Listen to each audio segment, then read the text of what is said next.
Bismillahirrahmanirrahim. Assalamualaikum warahmatullahi wabarakatuh. Hai Sobat Pustaka, kembali lagi di podcast Biru, podcast perpustakaan publikasi bereputasi Umsida. Hari ini saya Irta Fidinia, pustakawan kampus 1 yang akan menemani di episode kali ini. Podcast Biru kali ini akan membahas tentang pendampingan sertifikasi halal dan pengelolaan keuangan digital pada jaringan wirausaha Muhammadiyah Sidoarjo. Bersama kita kali ini Ibu dosen Prodi Akuntansi, Ibu Nurafita Hanun SEMA. Assalamualaikum Bu Hanun. Waalaikumsalam warahmatullahi wabarakatuh. Apa kabar Bu Hanun? Alhamdulillah baik. Bu Erta gimana kabarnya? Alhamdulillah. Alhamdulillah. Hari ini ada ngajar Bu? Alhamdulillah sudah. Alhamdulillah. Dari podcast kita kali ini akan membahas tentang pengabdian masyarakat Ibu yang berjudul pendampingan sertifikasi halal dan pengelolaan keuangan digital pada jaringan wirausaha Muhammadiyah Sidoarjo. Bisa dijelaskan latar belakang dari pengabdian masyarakat ini Bu dan tentang apa? Ya baik. Kalau boleh saya cerita ya Mbak Irta, jadi pengabdian masyarakat kali ini yang saya lakukan itu pendampingan terhadap kelompok jaringan wirausaha Muhammadiyah Sidoarjo, di mana sebagian besar teman-teman wirausaha Muhammadiyah itu belum memiliki izin usaha, kemudian tidak paham terkait dengan peraturan yang terbaru, di mana semua makanan, kemudian jasa sembelihan itu harus tersertifikasi halal. Nah, oleh sebab itu kami melakukan pendampingan. Nah, dikaitkan dengan bidang keilmuan saya, akuntansi, ternyata teman-teman wirausaha itu juga belum membuat laporan keuangan seperti itu. Akhirnya bersama dengan pimpinan cabang Muhammadiyah Sidoarjo waktu itu kami diskusi bagaimana kalau kami melakukan pendampingan untuk teman-teman Jawaramu singkatannya, jaringan wirausaha Muhammadiyah ini. Oh, boleh, sangat antusias sekali. Kemudian respon dari Majelis Ekonomi juga, iya nanti kita dampingi dari mulai pengurusan izin usaha sampai nanti punya sertifikasi halal, dan syukur-syukur sudah dipraktekkan terkait dengan pelaporan keuangan. Itu rencana awalnya. Dulu dilatar belakangi karena itu. Lalu topiknya, temanya apa Bu? Oke, topiknya akhirnya kita spesifik aspek yang kita dampingi ada 3, Bu Irta kalau boleh menceritakan. Jadi 1 di izin usahanya, jadi nanti harapannya jaringan wirausaha Muhammadiyah ini khususnya teman-teman yang tergabung dalam kelompok ini memiliki izin usaha semua. Kemudian yang kedua tersertifikasi halal, karena per 17 Oktober 2024 kemarin harusnya itu sudah diberlakukan mandatori halal. Tapi akhirnya karena kebijakan pemerintah ini diperlunak gitu ya, yang mandatori tadi diperpanjang sampai tahun depan seperti itu. Jadi kewajiban halal, dan berikutnya terkait dengan kelola keuangan yang berbasis digital. Karena kan nggak mungkin yang tidak paham terkait keuangan akuntansi kemudian suruh menjurnal buku besar. Nah, akhirnya kita menggunakan aplikasi yang dibuat sama dosen Umsida juga, namanya Laci Pos dan Akuntansi UKM. Bisa dijelaskan sedikit mungkin Bu? Boleh. Akuntansi UKM alhamdulillah ini buatannya Pak Andri Ramadhani gitu ya, Mas Dani, dan alhamdulillah sering diskusi kita sampaikan bahwa teman-teman UMKM ini nggak bisa menyusun laporan keuangan karena kan cukup ribet ya Bu kalau secara konvensional. Akhirnya waktu itu diskusi, ya udah kita buatkan aplikasi yang memudahkan, yang free, yang tidak berbayar, karena kalau pelaku usaha itu sudah dibebani nyusun laporan keuangan, mereka biasanya angkat tangan, gitu ya. Benar sekali. Buat produk aja susah Bu, disuruh buat laporan keuangan, gitu ya biasanya. Akhirnya yaudah dibuatkan aplikasi yang memudahkan, dan alhamdulillah pada saat itu Bu, 2021-2022 itu aplikasi tersebut terpilih sebagai aplikasi terinovasi nomor 1 tingkat provinsi. Nah, berangkat dari situ ternyata kendala yang dihadapi bukan hanya menyusun laporan keuangan, mereka itu juga tidak tertib administrasi dalam melakukan pencatatan keuangan usaha, mulai dari transaksi gitu ya, mencatat persediaan dan sebagainya. Akhirnya untuk memfasilitasi itu kita juga gabungkan adanya pos kasir. Nah, ini ke depan semoga aplikasi pos kasir sekaligus dengan akuntansi UKM ini bisa terintegrasi. Jadi nanti sudah mulai dari transaksi, ada transaksi, dia input ya, sampai keluar struk penjualan, sampai nanti jadi laporan keuangan seperti itu. Oh, ini balik lagi ya, masalah apa yang hendak dipecahkan ini? Ya, masalahnya tadi 3 ya, tadi yang saya sampaikan. 1, terkait dengan izin usaha, ya, karena sebagian besar memang pelaku usaha di kita itu belum aware bahwa kalau punya usaha, UMKM apapun itu harus punya usaha, harus punya izin, ya kan Bu? Kalau nggak punya izin nanti kita terkendala banyak hal, mau pinjam ke perbankan sulit, kita mau ngurus sertifikasi halal juga nggak bisa karena syaratnya harus punya izin usaha. Izin usaha sekarang itu tunggal, namanya NIB, nomor induk berusaha. Padahal ini buatnya gampang Bu, 5 menit jadi, gitu ya, online. Nah, tapi juga ada pihak-pihak yang tidak bertanggung jawab gitu ya. Yang Biasanya dilamakan, kemudian dikenakan tarif yang mahal gitu. Padahal ini sangat simpel, gratis. Nah, alhamdulillah dari program pengabdian kemarin yang kami lakukan ini sudah banyak yang punya sertifikasi yang punya NIB, nomor induk berusaha.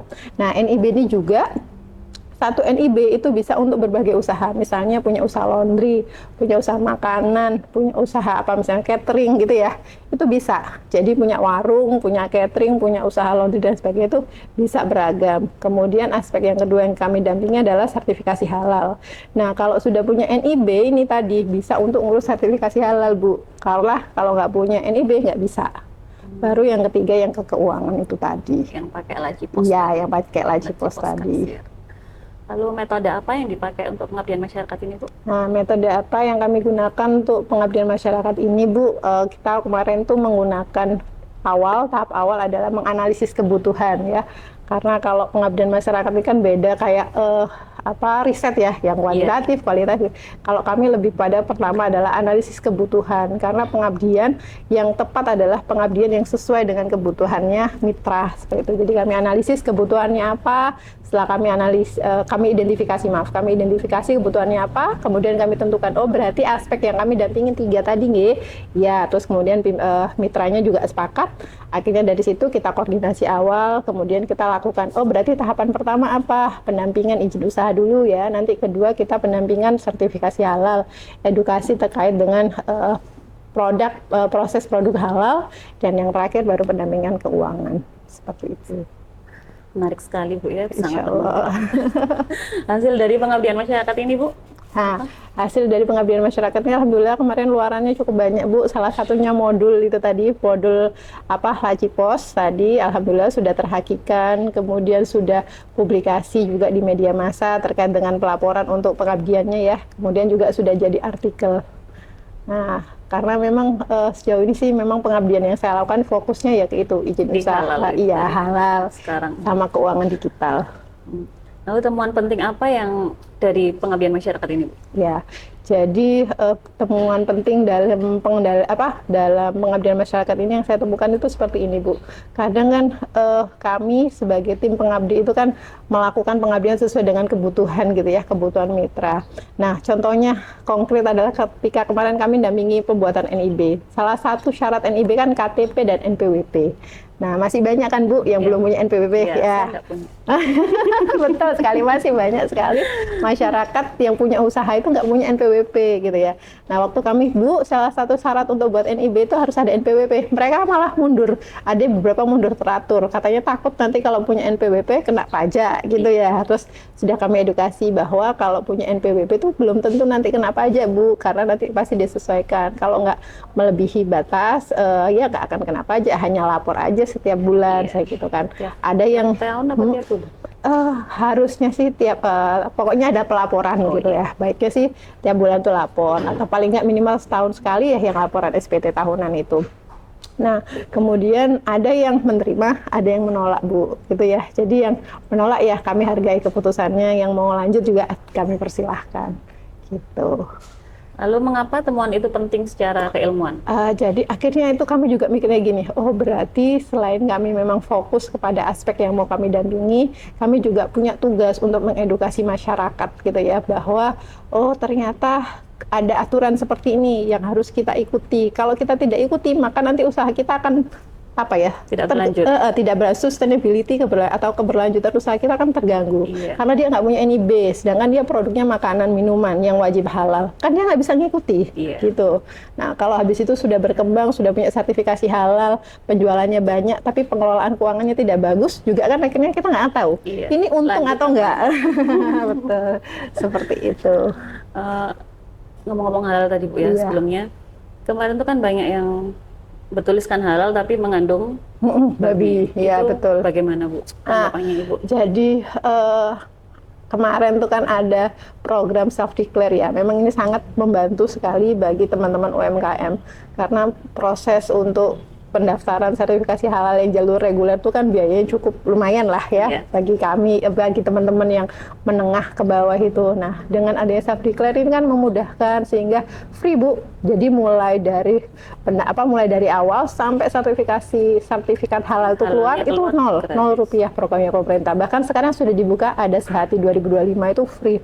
Nah, tapi masalahnya ada juga ketika kita melakukan, karena self declare kan pernyataan mandiri ya Bu ya. Nah, akhirnya bahan-bahan yang ditulis itu nggak sesuai gitu apa yang dia deklarkan. Jadi kadang ada yang dia masukkan ini aja, padahal ada bahan lain yang dia masukkan yang tidak dia state di situ, seperti itu. Jadi akhirnya kami sebagai pendamping halal yang harus lebih hati-hati, benar nggak bahan-bahan ini aja yang dipakai gitu, atau jangan-jangan ada bahan yang belum tersertifikasi halal tapi tidak dimasukkan. Itu diceknya setiap satu jadi kemarin kalau self declare yang Sehati itu dia ngajukan, habis itu pendamping halal tuh ngeceknya sekali aja pada saat sebelum proses sebelum proses keluar.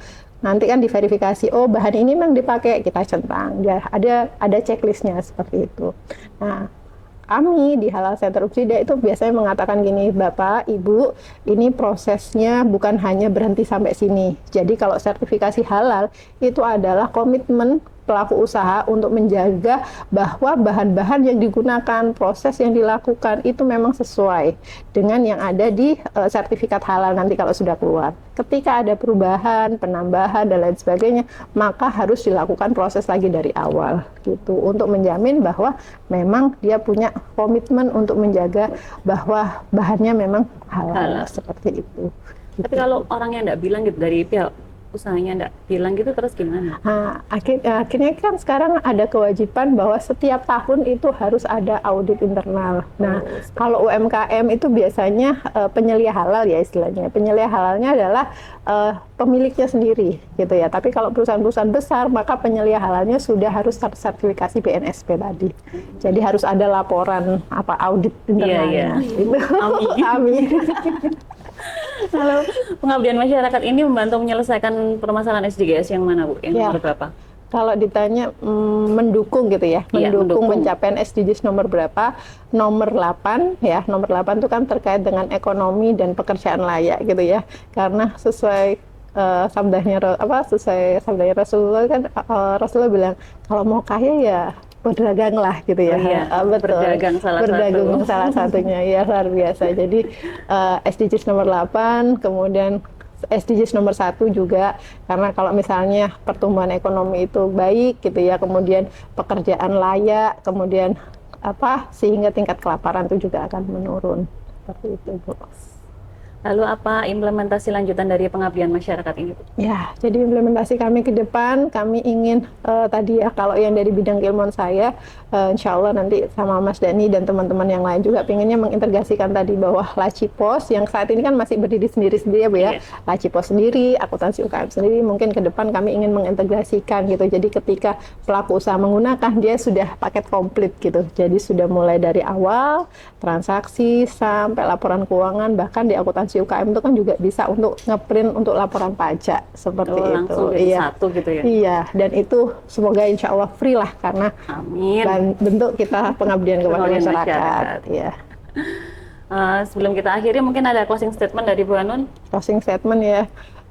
Karena kita ini umat terbaik gitu ya, umat terbaik yang diciptakan Allah, maka kita harus melakukan sebaik-baiknya, ikhtiar sebaik-baiknya untuk memberikan kebermanfaatan yang luas untuk masyarakat. Mungkin itu. Keren sekali, Masya Allah. Banget. Menarik sekali pengabdian masyarakat dari Bu Hanun, dan semoga masyarakat semakin tergerak untuk pelaku usaha ya Bu ya. Ya, betul. Menggunakan sertifikat halal. Amin. Terima kasih Bu Hanun atas kehadirannya. Terima kasih atas membahas pengabdian masyarakat kali ini. Yap. Sebelumnya, jangan pernah mencela makananmu karena Rasul tidak pernah mencela makanan sama sekali. Jika beliau selera, beliau makan. Jika tidak, beliau tinggalkan. Saya Irta Fidinia. Assalamualaikum warahmatullahi wabarakatuh. Waalaikumsalam warahmatullahi wabarakatuh.